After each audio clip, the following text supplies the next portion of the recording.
জুলাই গণ অভ্যুত্থানে সংঘটিত মানবতা বিরোধী অপরাধের মামলায় ক্ষমতাচ্যুত প্রধানমন্ত্রী শেখ হাসিনা সহ 3 জনের বিরুদ্ধে সর্বশেষ সাক্ষ্য দেবেন আজ বেলা 11:30টায় এই জবানবন্দির অংশবিশেষ ও জব্দকৃত ভিডিও প্রদর্শনী সরাসরি সম্প্রচার করা হবে।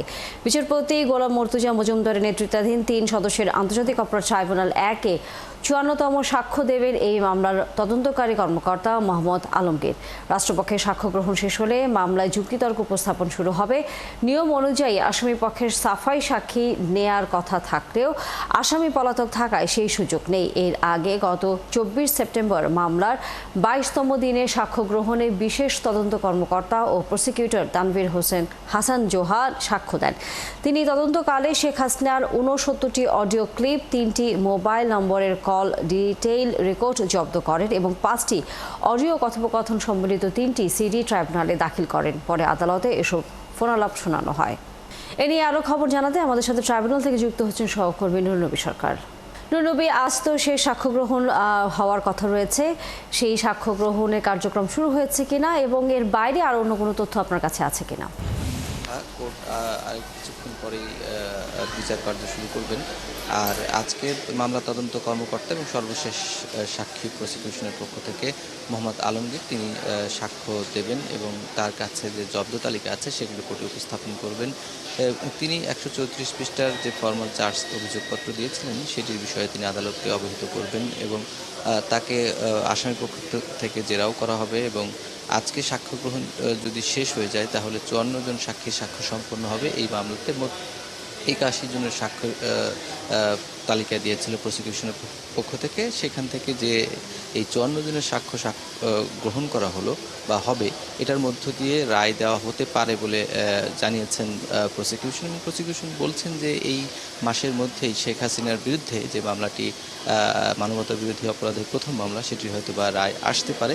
সাক্ষ্য গ্রহণের পরে হয়তো বা যুক্তিতর্ক উপস্থাপনের জন্য কিছুদিন সময় লাগতে পারে। এরপরে মামলাটি যে কোনো দিন রায় প্রদানের জন্য বিচারপতিরা রাখবেন। আর ট্রাইব্যুনাল 2-এ 2টি মামলা চলছে।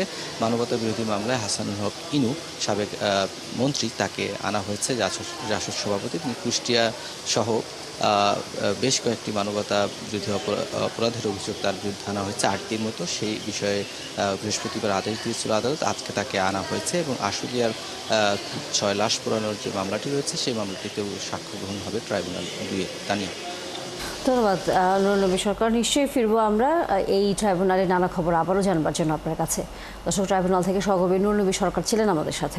দর্শক, এই মুহূর্তে আমরা যেতে চাই কারণ বাজার এলাকায়। সেখানে মালয়েশিয়া যেতে না পারা 18,000-এর বেশি কর্মীরা সেখানে সড়ক অবরোধ করেছেন এবং বিক্ষোভ করছেন। সেই খবর নিয়ে আমাদের সহকর্মী সাইদুজ্জামান সাকিব যুক্ত হয়েছেন। সাকিব, আপনার পেছনে আমরা দেখতে পাচ্ছি যারা মালয়েশিয়া যাওয়ার কথা ছিল তাদের যে ব্যানার, সেখানে আছে যে 31 মের মধ্যে মালয়েশিয়া তাদের যাওয়ার একটি হয়তো প্রক্রিয়া ছিল, কিন্তু তারপর তারা যেতে পারেননি।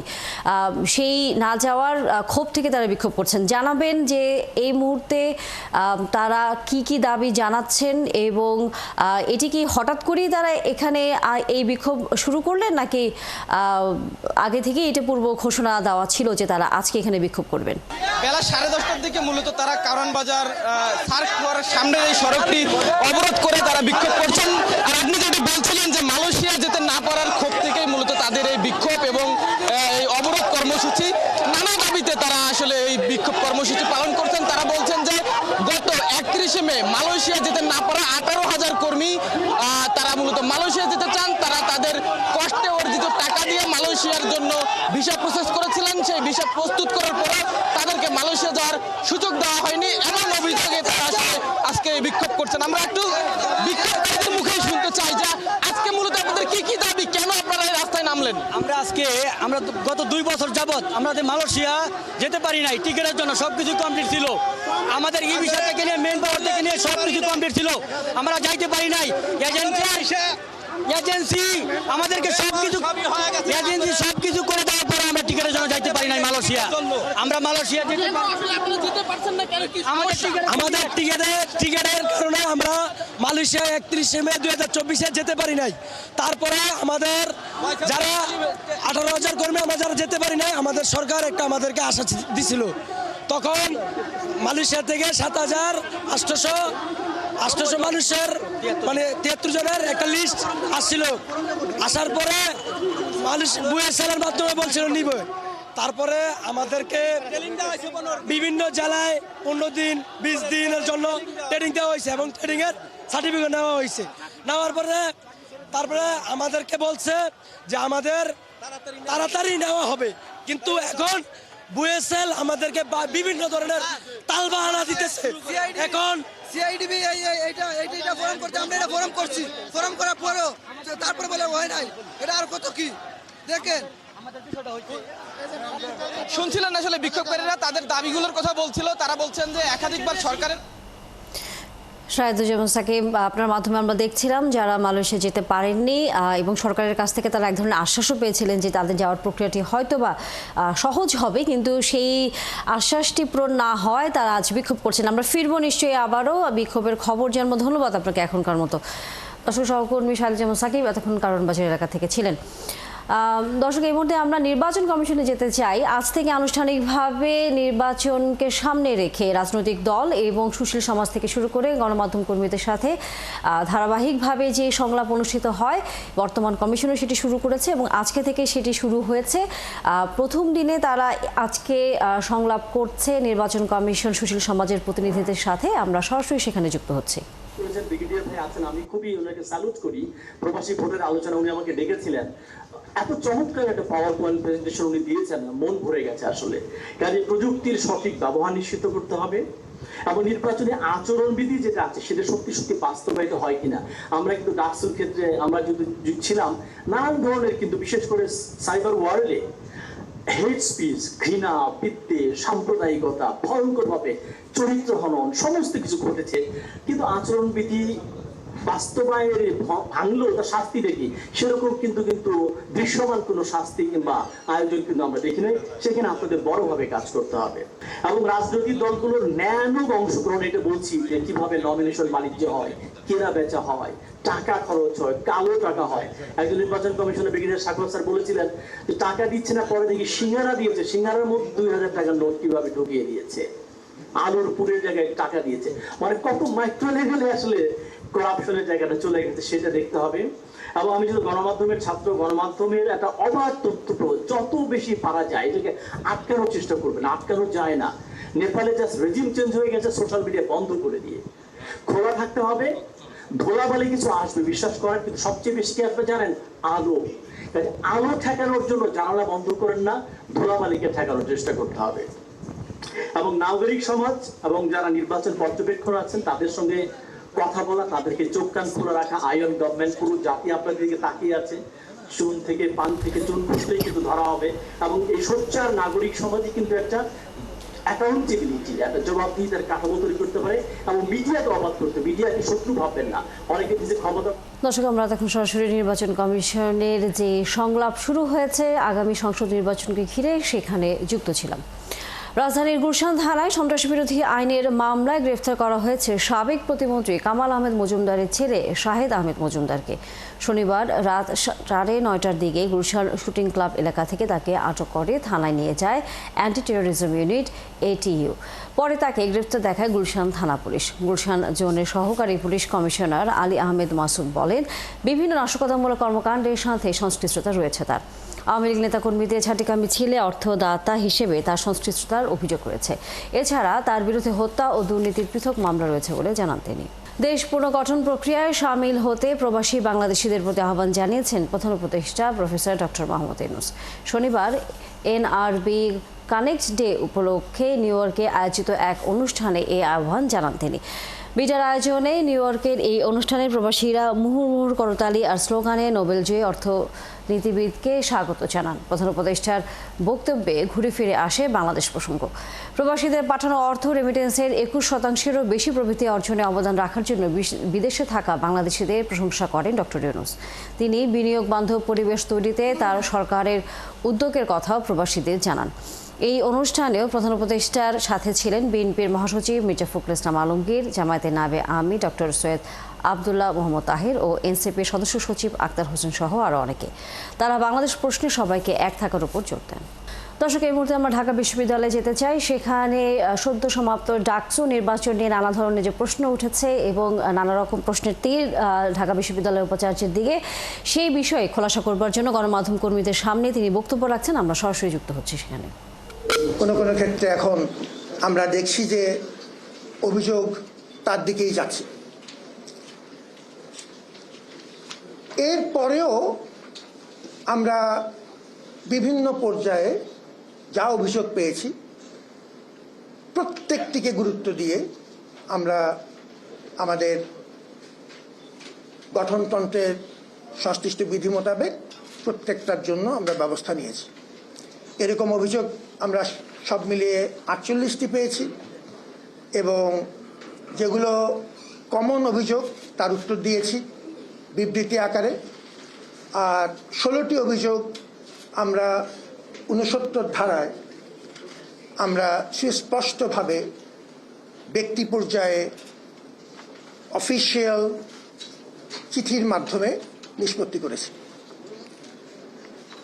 এরপরেও আমরা লক্ষ্য করেছি যে এই নির্বাচনকে পদ্ধতিগত নানা রকম প্রশ্ন তুলে প্রশ্নবিদ্ধ করার একটি প্রবণতা, বিশেষ করে এই শেষের দিকে নির্বাচন হয়ে যাওয়ার কয়েক সপ্তাহ পরে এসে শেষের দিকে প্রশ্নবিদ্ধ করার একরকম প্রচেষ্টা দেখা যাচ্ছে। কোনো কোনো ক্ষেত্রে এই প্রচেষ্টা খড়কুটো ধরে ডুবন্ত মানুষ বেঁচে থাকার মতোই মরিয়া। এটি আমাদেরকে দুঃখিত করছে এবং আমরা মনে করি এটি অনভিপ্রেত। কেন এটি দুঃখজনক এবং অনভিপ্রেত সেটি আমি 3টি বা 4টি উদাহরণ দিই। আমার যে ছেলে বা যে মেয়েটি লম্বা লাইনে দাঁড়িয়ে জীবনের প্রথম ডাকসুর ভোটে অংশ নিল, তার যে মত এবং ম্যান্ডেট, এই ধরনের অভিযোগ তার সম্মান রক্ষা করে না। আমার যে পেশাজীবী মহল, যে সাংবাদিক ডাকসু কাভার করতে যেয়ে মৃত্যুর করে ধরে পড়লেন। দর্শক, আমরা তখন সরাসরি ঢাকা বিশ্ববিদ্যালয়ের উপাচার্যের বক্তব্যে ছিলাম। হজযাত্রীদের জন্য হজ প্যাকেজ 2026 ঘোষণা করা হবে আজ। আগামী বছরের জন্য 3টি হজ প্যাকেজ ঘোষণা করবে সরকার। এবার বিমান ভাড়া কমে যাওয়ায় হজ খরচ গত বছরের তুলনায় কিছুটা কম হতে পারে। বিকেলে ধর্ম উপদেষ্টা ডক্টর আ.ফ.ম. খালিদ হোসেন সচিবালয়ে এই প্যাকেজ ঘোষণা করবেন। এর মধ্যে প্রথম প্যাকেজে হারাম শরীফ থেকে 500 থেকে 700 মিটারের মধ্যে হোটেল সুবিধা থাকবে, যা হবে সবচেয়ে ব্যয়বহুল। দ্বিতীয় প্যাকেজে হারাম শরীফ থেকে প্রায় 2 কিলোমিটার দূরত্বে আবাসনের ব্যবস্থা থাকবে। এটি আগের প্যাকেজ 1-এর মতো হলেও খরচ কিছুটা কম হবে। আরও তৃতীয় প্যাকেজে আজিজিয়া এলাকায় আবাসন সুবিধা সহ সাশ্রয়ী হজ ব্যবস্থাপনা রাখা হবে, যার খরচ নির্ধারিত হয়েছে প্রায় 4.5 লাখ টাকা। গত বছরে হজে সরকারি ব্যবস্থাপনায় 2টি প্যাকেজ ঘোষণা করা হয়েছিল। বেলতলায় চণ্ডী পাঠের মধ্য দিয়ে শুরু হলো দুর্গাষ্টমীর আনুষ্ঠানিকতা। এর মধ্য দিয়ে শুরু হলো সনাতন ধর্মাবলম্বীদের প্রধান ধর্মীয় উৎসব 5 দিন ব্যাপী শারদীয় দুর্গাপূজা। সকাল 9টায় ঢাকেশ্বরী জাতীয় মন্দিরে দুর্গা মণ্ডপের সামনে থাকা বেলতলায় শুরু হয় বিহিত পূজা। ঘণ্টা, কাসর, শঙ্খ, ঢাক ও ঢোলের বাদ্যে মুখরিত হয়ে ওঠে পুরো প্রাঙ্গণ। ভক্ত ও দর্শনার্থীরা আসতে শুরু করেন সকাল থেকেই, তবে সংখ্যায় অনেক কম। পূজা মণ্ডপে উলুধ্বনির সাথে প্রার্থনায় অংশ নেন ভক্তরা। সকালে আনুষ্ঠানিকতার পর সন্ধ্যায় খুলে দেওয়া হবে মূল মণ্ডপ, হবে দেবীর অধিবাস এবং আমন্ত্রণ। এদিকে পূজাকে কেন্দ্র করে মন্দির এবং আশেপাশের এলাকায় জোরদার করা হয়েছে নিরাপত্তা ব্যবস্থা। দর্শক, আমরা যে আজকে থেকে শারদীয় দুর্গোৎসবের আনুষ্ঠানিকতা শুরু হয়েছে ষষ্ঠী পূজার মধ্য দিয়ে, সেই খবর জানবো আমাদের সহকর্মী ফারহানা ন্যান্সি যুক্ত হয়েছেন ঢাকেশ্বরীর মন্দির থেকে। ন্যান্সি, পূজার আনুষ্ঠানিকতা আপনি এর আগে সকালে যখন যুক্ত ছিলেন আমরা দেখছিলাম যে চণ্ডীপাঠের মধ্য দিয়ে সেই আনুষ্ঠানিকতা শুরু হয়েছে। আনুষ্ঠানিকতা হয়তো আরও কিছুক্ষণ হবে, তবে মূল আকর্ষণ থাকবেই আসলে সন্ধ্যার দিকে, তখন হয়তো দেবী দর্শন করার যে আনুষ্ঠানিকতা সেটি শুরু হবে। তারপরও সকালে আসলে যারা আসছেন দেবীকে শ্রদ্ধা জানাতে, তাকে বরণ করে নিতে, সেরকম মানুষের খবর যদি আপনার কাছ থেকে আমরা একটু শুনি। তানিয়া, শারদীয় শুভেচ্ছা। আপনি যেমনটি বলছিলেন যে চণ্ডীপাঠের মাধ্যমে কিন্তু ষষ্ঠী পূজার যে আনুষ্ঠানিকতা, ধর্মীয় আনুষ্ঠানিকতা, সেই আনুষ্ঠানিকতা শুরু হয়েছে সকালে 9টার কিছু সময় পরে, এবং তারপরে কিন্তু যে পুজোর যে আনুষ্ঠানিকতা করতে যেই উপকরণগুলো লাগে 16টি উপকরণের মাধ্যমে সেই পুজো শুরু হয়েছে। ষষ্ঠী পূজার, মহাষষ্ঠীর যে বিহিত এবং কল্পারম্ভ পূজা রয়েছে সেই পূজা কিন্তু এর মধ্যে সম্পূর্ণ হয়েছে। যারা ভক্তরা এসেছেন সকাল থেকে তারা সেই পূজায় অংশ নিয়েছেন, এবং যে পুজোর শেষে যে অঞ্জলি, সেই অঞ্জলি দেওয়ার যে পর্বটি সেটাও শেষ হয়ে গেছে ইতিমধ্যে। একটু জানিয়ে রাখি যে আজকে ষষ্ঠী পূজার মাধ্যমে কিন্তু হিন্দু ধর্মাবলম্বীদের সবচেয়ে বড় যে প্রধান ধর্মীয় আনুষ্ঠানিকতা শারদীয় দুর্গাপূজার শুরুটা হলো, এবং এই শুরুর মাধ্যমে কিন্তু কিছুক্ষণ আগে ঢাকের বাদ্য বাজছিল এবং ধূপ প্রদীপে আচ্ছন্ন হয়ে পূজার শুরুর যে আগমনী বার্তা, সেই আগমনী বার্তাকে কিন্তু এক ধাপ এগিয়ে নিয়ে গেল। এবং ভক্তরা বলছিলেন যে আজকে ষষ্ঠী পূজায় কিন্তু মূলত এই পূজার একটা মাহাত্ম্য রয়েছে, যে মায়েরা তাদের সন্তানের মঙ্গল কামনায় কিন্তু এই পুজো করে থাকে। সব মায়েরা তাদের সন্তান যেন সুখে শান্তিতে ভালো এবং তাদের উন্নতি হয় সেই প্রার্থনা কিন্তু করে থাকেন, এবং একই সাথে কিন্তু রাষ্ট্র যেন ভালো থাকে, দেশ যেন ভালো থাকে, পুরো বিশ্বের মানুষ যেন ভালো থাকতে পারে এবং শান্তিতে থাকতে পারে, যুদ্ধ বিগ্রহ যেন আর না থাকে, সেই কামনা কিন্তু দেবী দুর্গার কাছে করেছেন বলে আমাদেরকে ভক্তরা জানিয়েছেন।